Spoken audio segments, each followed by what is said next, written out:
Welcome to Google Classroom Level 2. This course is going to take a more in-depth look at the different things that you can use in Google Classroom to streamline things and to communicate with your students. For Google Classroom Level 2, you're going to take a look at what you can do with a better understanding of Google Classroom. The things that are in Google Classroom 1 are listed here, but then in this session, what will be covered is organization in Google Classroom, differentiating instruction, grading and feedback, taking it to the next level, planning for the future, and student files and work.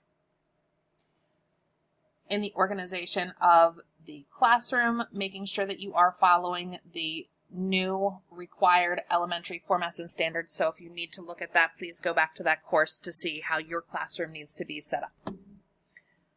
For differentiating instruction, there's a more in-depth look at the how and the why of differentiating for assignments in Google Classroom. There's videos that are included, and then it just goes through everything in just a little bit more detail for differentiation there.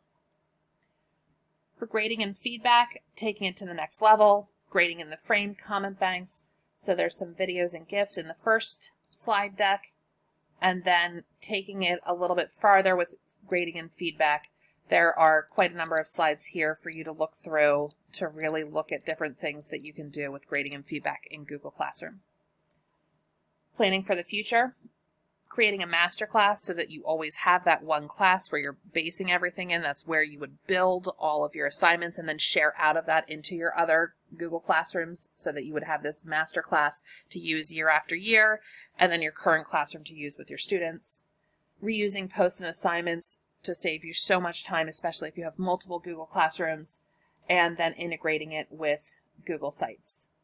In student files and works, this slideshow here will take you through some of the ways where you can use the student work that's on Google Classroom to communicate with students in the moment, but then also where do those files go and how do the students access them?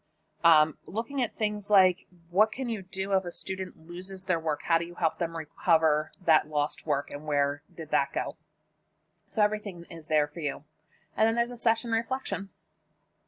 Enjoy your course.